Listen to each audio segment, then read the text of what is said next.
اب میں دعوت دوں گا رول نمبر 8 کو۔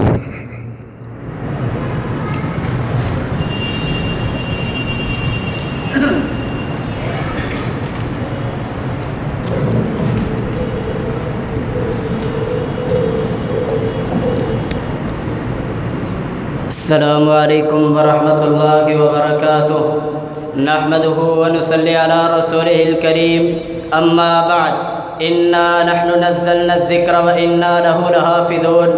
آج اس مباحثے میں زیر بحث موضوع حفاظت حدیث میں علماء اہل الحدیث کی خدمات، حدیث کی تدریس و ترویج، تصنیف و تالیف، تحقیق و تخریج سے لے کر حدیث کے وحی الہی ہونے کے اعتقاد تک کے تمام پہلوؤں پر محیط ہے۔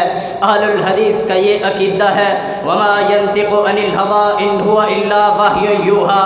حدیث قرآن کی طرح شرعی حجت رکھتی ہے۔ حضرات، اہل حدیث نے ہر دور میں حفاظت حدیث کے لیے وہ اپنی خدمات سر انجام دی کہ سیہزم الجمع ویولون الدبر کا منظر پیش ہونے لگا۔ انہی حضرات میں سید نذیر حسین محدث دہلوی بھی تھے، جنہوں نے 62 سال دہلی کی مسند حدیث پر خدمات حدیث میں مصروف رہے، جن سے ہزاروں طلباء مستفید ہوئے، جنہوں نے حفاظت حدیث کے لیے بے شمار گلستان قائم کیے، جن میں سبل السلام، دارالسلام مدرسہ، دارالحدیث رمانیہ آج بھی اشاعت حدیث اور دفاع حدیث کی آبیاری کر رہے ہیں۔ ہاں، وہ زمانہ کہ جب نظام تریم کھوکھلا تھا، مشکات اور تفسیر جلالین کے چند پارے فقہ اور تقلید کی ترویج کو اصل دین سمجھا جاتا تھا۔ اسی دوران درخشاں ستاروں میں نواب صدیق حسن خان بھی تھے، جنہوں نے تصنیف کے ساتھ ساتھ کتب متقدمین کی اشاعت اور مفت تقسیم کا سلسلہ جاری کیا۔ ان گہرے نیاب میں مولانا وحید الزمان بھی تھے، جنہوں نے کشف المغطا، الحد المحمود، تسہیل القاری، الغرض تمام کتب ستہ پر علمی اور تحقیقی کام کر کے باطل کو چکرا دیا۔ ان اہل حق میں مولانا شمس الحق بھی تھے، جنہوں نے تعلیقات دار قطنی، تہذیب السنن، تلخیص السنن، جہاں الحق و ذاق الباطل کا آئینہ وار ہے، اس کارواں کے سرخیل عبد الرحمن مبارک پوری بھی ہے، جنہوں نے چوکھٹ حدیث کی پہری داری میں عبد السلام مبارک پوری، تقی الدین حلالی، تقی الدین نذیر احمد رحمانی جیسے علماء نے تصنیف کے ساتھ ساتھ تحفۃ العاوی جیسی کتب کا طوفان لا کر باطل کے خیمے کو ہمیشہ کے لیے بر صغیر سے اکھیڑ پھینکا۔ حفاظت حدیث میں کتب احادیث کی طباعت و اشاعت میں عبداللہ غزنوی اور ان کے 12 صاحبزادوں کے نام علماء غزنویہ کے نام سے تاریخ اوراق میں ایک مستقل باب ہے۔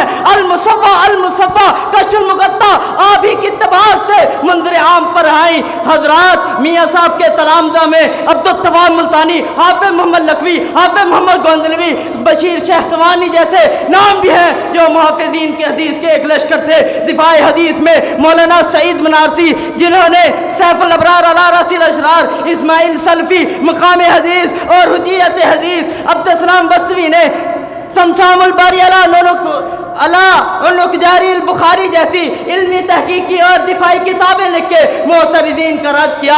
حدیث اور ائمہ حدیث پر اعتراض کرنے والوں کے لیے ابو القاسم صاحب بنارسی اسم بمسمى سیف قاطع ثابت ہوئے۔ مولوی عمر کریم کے رد اور صحیح البخاری کے دفاع میں المشکلات البخاری، صراط المستقیم، لہدایہ عمر کریم جیسی 6 کتابیں تحریر کی۔ ہاں، میں اگر آج کے دور کی بات کرتا ہوں تو علامہ شہید کے چنیوٹ جلسے کے وہ کلمات میرے کانوں کو ٹکراتے ہیں کہ اہل حدیثوں، کائنات کے وہ لوگ تم ہو جنہوں نے نبوت کے چور دروازوں کو بند کیا۔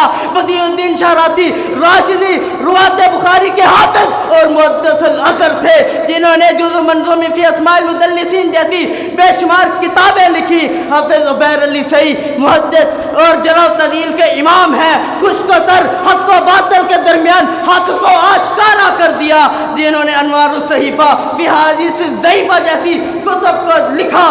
محترم بھائیو، اسی طرح الغرض خبر احاد کی حجیت پر حافظ صاحب اور شہاد الحق عصری جیسے علماء نے قلم کے جوہر دکھائے۔ الغرض اہل حدیث وہ ہیں جنہوں نے حدیث کے خلاف اٹھنے والے ہر فتنوں کا مقابلہ کیا۔ منکر حدیث عبداللہ چکرالوی، مولوی حشمت مصری رمضان جیسے، اور اسی طرح مرزائیت، عیسائیت، اہل تقلید کے فقہی جہود سے نبرد آزما ہونے والے آل الحدیث عبداللہ محدث روپڑی، حسین بٹالوی، ابراہیم میر سیالکوٹی۔ ہاں محترم بھائیوں، اگر میں یہ کہوں کہ اصل حفاظت آل الحدیث نے کی ہے، کیونکہ اہل عرب یہ بات کہنے پر مجبور ہو گئے کہ عون المعبود، تحفۃ العازی جیسی اگر شروحات اور تاریخات لکھنے والے علماء اہل الحدیث ہیں، ان جیسی کتابوں کو دیکھ کر وہ بھی کہنے اٹھے کہ ہمیں اس پر اور لکھنے کی ضرورت نہیں۔ ہاؤلائی آبائی، ہاؤلائی آبائی، وما توفیق الا باللہ۔